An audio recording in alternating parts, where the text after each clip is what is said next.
This is Brian Putt. Today I'd like to talk about correlating two triangular distributions. Here we have some estimates for the steel index and for a platform. And of course, a platform requires a lot of steel, and so this platform cost is going to be somewhat correlated to the steel cost. There's an estimate that the correlation is equal to 0.75. So how do we put that in to come up with the relationship of those two variables? Then we can use those in our cost estimates. So if what we want to do is to generate two uniform distributions that are correlated at 0.75. So let's put our correlated uniforms right here.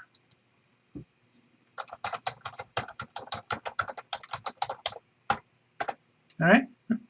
Now what I'm going to do here is only available in the enterprise version of SIPmath. So I'm going to highlight these two cells.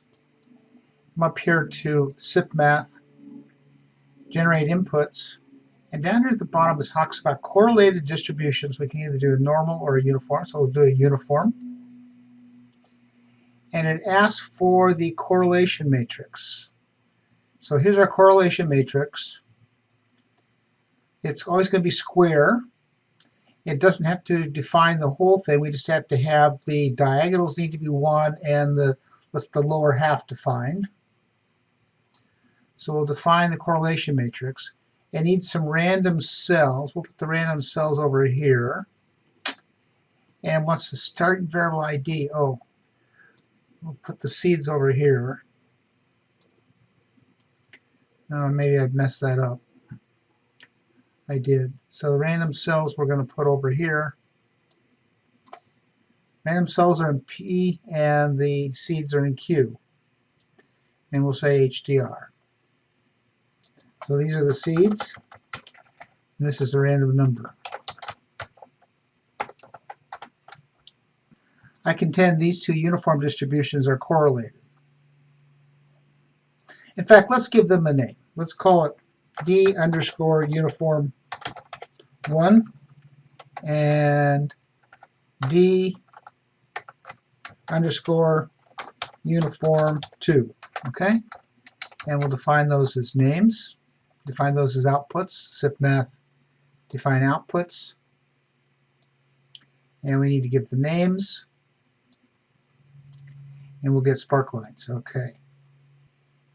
Interesting that this is kind of a skewed thing here. Let's not worry about that right now.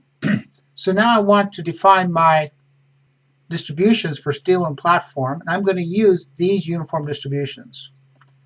So I'm going to highlight this, SIPmath, generate input, triangulars. And it's asking me for the minimum values, tab, the most likely values, tab, the maximum values. It says I'm going to use a user random cell required.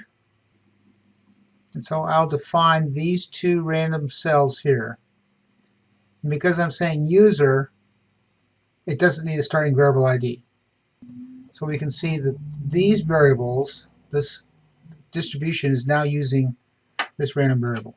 Okay, now we're going to define these as D steel index and D platform cost. SIPmath define outputs over here. Okay. Now, how do we know whether these two distributions are actually correlated, and if they are in fact correlated by 0.75? The way we're going to do that is by going over here to PM table, where we have our uniforms, two uniforms defined, and our two platforms defined. I'm going to take these two, this column, see if I can do this, and go to insert a scatter diagram. And we'll just make it a scatter diagram like that. Wow. Let's check this. Design. select data, edit, and it's E versus F. Okay. Okay.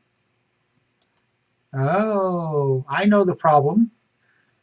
I made the seeds are not different here. I need two different seeds. I'm going to put 100 here and 101. And now let's come back over here to our PM table and see what we have. I've lost my graph. I'm going to make this really small. There's my graph. I'm going to cut it, Control X, and take it to the top and put it over here.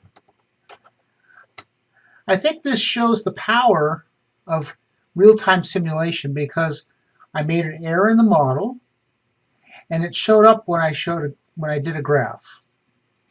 This will look better if I format the data series and look at the markers here, marker options, and make these really, really small. And then change this to a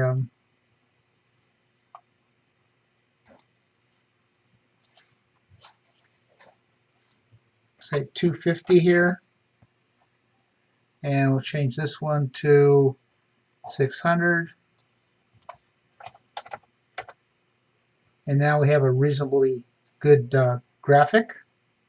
And the only problem here is I need to define the axes, so we'll add in the axes titles, and this title here is the steel,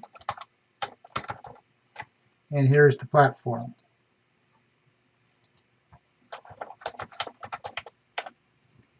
Now we'll take this chart, we're going to copy it, come over here to model, we'll paste it in here.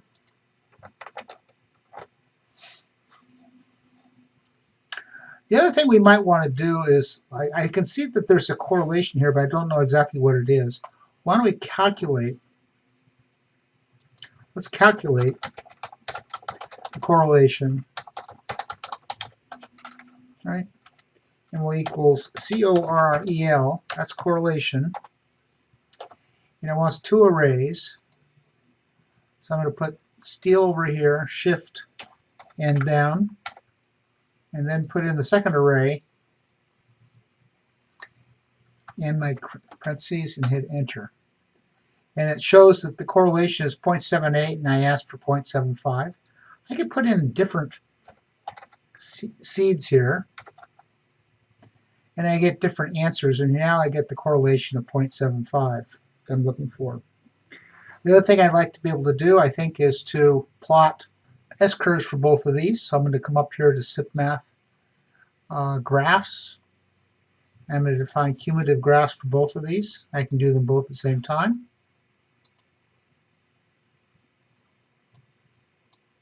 I'll move this one over here. And now let me show you another little trick.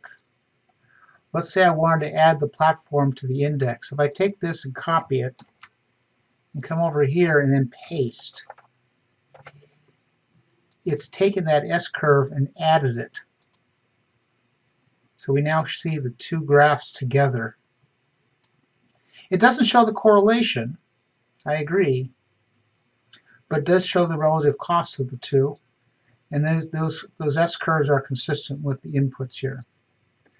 So we've demonstrated how to take two triangular distributions and set them to be correlated.